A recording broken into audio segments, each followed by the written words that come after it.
Monty. All right.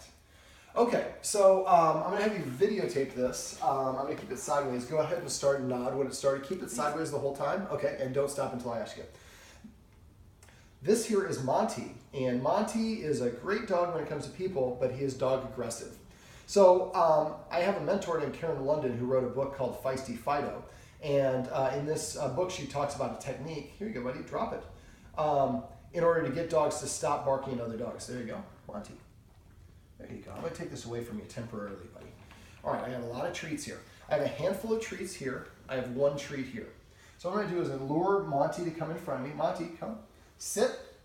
Sit. So I'm going to put the treats in palms, fists on my hand. Or, whoops, come here. On my knees, excuse me.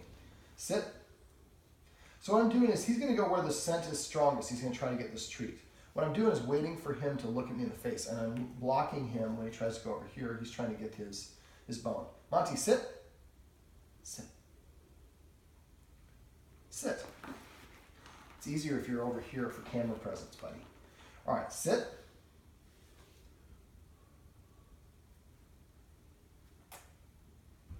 Focus. Normally I like to wait for the dog to look up at my face on its own, but if it doesn't, I can do this. Focus. So what I want to do is rewarding him when he looks up at me. Now again, it's my preference to get the dog to look up at me on their own, but he keeps on trying to get his bones. That's why I'm doing this. So when he looks up, I want to reward him for looking me in the face. I'm waiting for him to look at me in the face.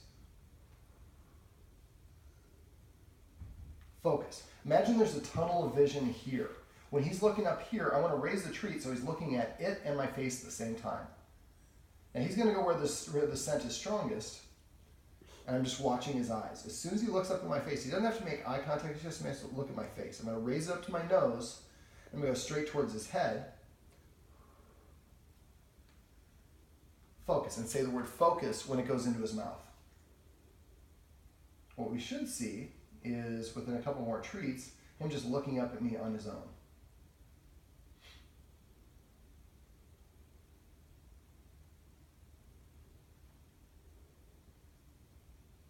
He's all about that bully stick.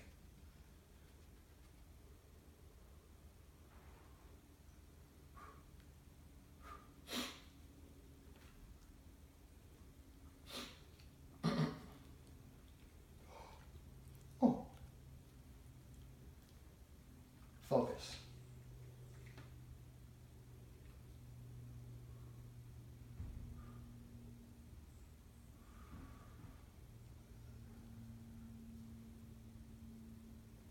Focus. So the whole purpose of this exercise is to train the dog to look up at you in the face. Now I actually prefer to do it to get the dog to look, but one of the things you can do is go like this. Focus. Focus. Focus. Focus. Most people's dogs' focus works against them. They're focusing on the wrong thing, and it's a distraction, and it works against you. What we do here is we teach the dog that looking up at the human is rewarded, and this is a great way to redirect the dog. So I'm waiting for him to look at me in the face on his own. He's so stubborn. I like to say determined. I think semantics matter.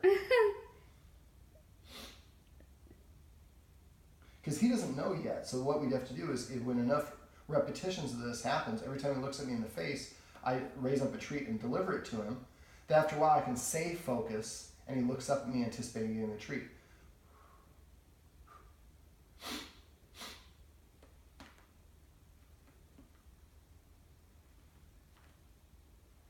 Focus.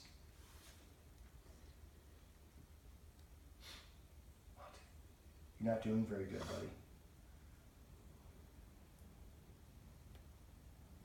Focus. So you might have to practice for a while just by holding the treat up here and then going straight. Keep focused. Make sure when you go down, he's looking at the treat and your face at the same time. Okay, so now once you've done this, at first it's going to be 1 second for each movement. And eventually it's going to be 1 second. So I usually start with about 12 treats. 1 second, 1 second. Focus. 1 second, focus for all 12 treats. I might do that 2 or 3 times.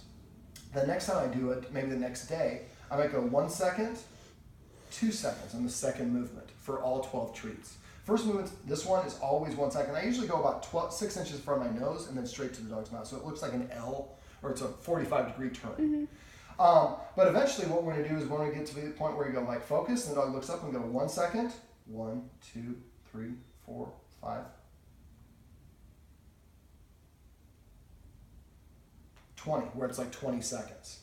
So now this is the focus exercise.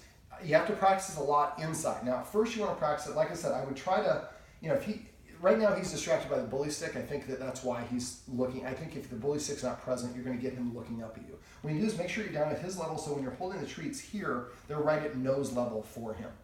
And again, 1 second, 1 second, and then eventually, within about 10 days, 1 second, 20 seconds. Once you get to the point where you can do 20 seconds inside, and don't always do it here. Do it here, do it there, do it there, do it in the bed, do it in the kitchen, the living room, your bedrooms. Dogs don't generalize. They have to do something in 40 or 80 different locations before they can start to generalize. So we want to do this in enough variety throughout the house so you can do it anywhere. Next step, once you say focus, he just stops, he's going to look up at you, and you can go for 20 seconds, and he'll continue staring at you for that full 20 seconds. Then I want you to go and practice it outside in your backyard. Outside is a lot more distractions. That's closer to the experience you're going to have on a walk. So what we're going to do is going to go back to 1 second, 1 second. And that should be really easy because he knows what he's doing. And then you can go 1 second, 2 seconds. That's okay. Yeah, I know. But so you can move faster outside. So, but all the treats you should do is to have the same iteration. So for 12 treats, 1 second, 1 second. And then maybe later that day you go 1 second, 2 seconds for all 12 treats. And then when you do this, you want to make sure you don't do them bang, bang, bang. You want to keep the training sessions to 3 minutes maximum, but 1 to 1.5 minutes is really your butter zone. And you want to do this throughout the day, and ideally you want the dog to sleep between practice sessions. Dogs categorize what they learn while they sleep. So if you can help the dog practice sleep in between sessions or nap, it'll help them get better at this. So the idea for this exercise is to do it inside to 20 seconds, then you go outside, go back to 1 second, work your way back up to 20 seconds outside.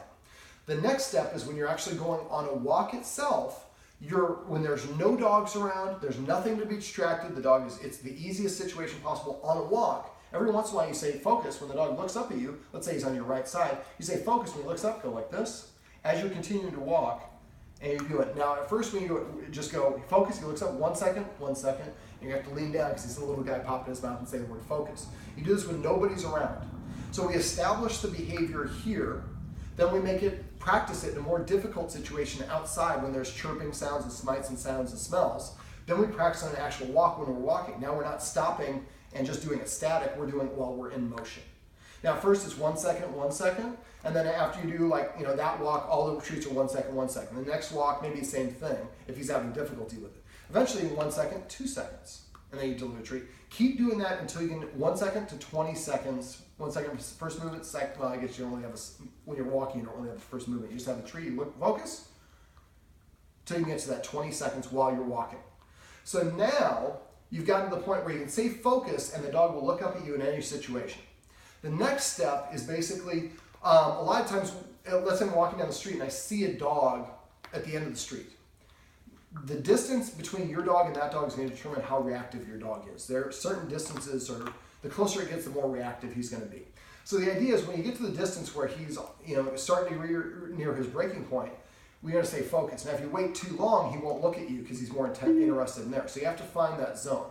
And it's going to depend on what the other dog is doing too. If the other dog is walking very casually next to their guardian, that'll be a lot closer. If you have a dog that's barking, going crazy, that dog probably at a much greater distance he's going to be reactive to. The key is to do this before he reacts at all. Okay. So if he starts barking, growling, lunging, that you got too close. You want to increase the distance and then try again this time. Before the dog gets to that zone, we say focus, he looks up at us, and we do the exercise. Now, so when you're doing this on a walk, eventually what we're going to do, what I'd love to do, my favorite way to do this is find like a park where a lot of people are going to be walking with their dogs. You can go to the Venice beach or wherever you want to go. So the idea is, let's say that I'm sitting somewhere and in front of me is the path that people are walking by with their dogs on a leash. Let's say the direction of the path is people are going this way. They'll probably go both ways, but for the purpose of this, they're going this way.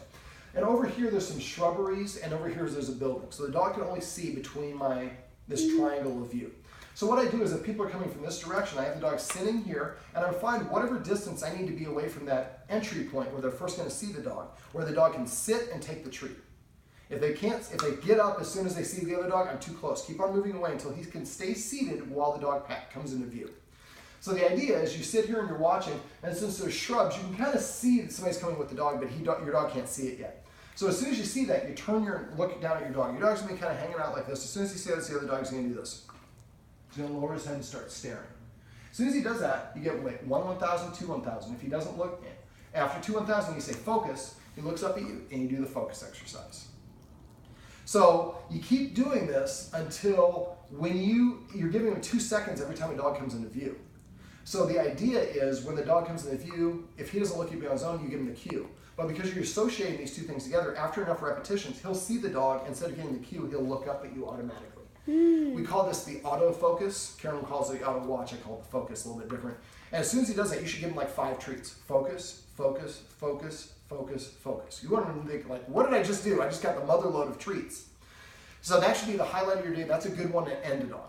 Keep practicing at this distance until 5 times in a row a dog comes into view and he just automatically looks up at you. We've associated now, if you see another dog and you look at your human, you get a treat.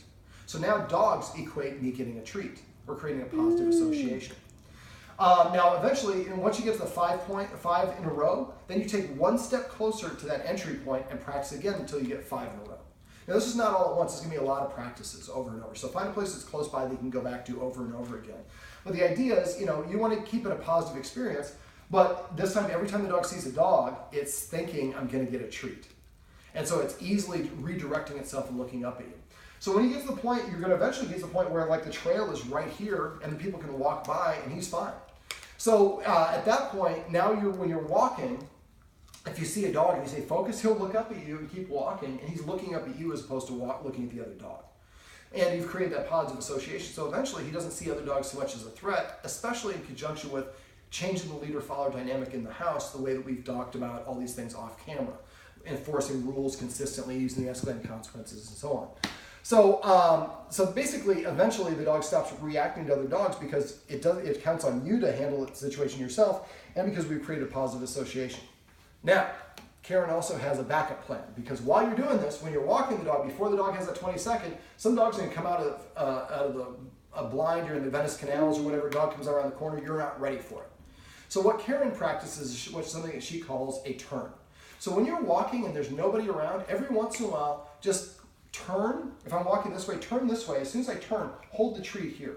So as soon as the dog comes around, you pop the treat in your mouth and say the word turn.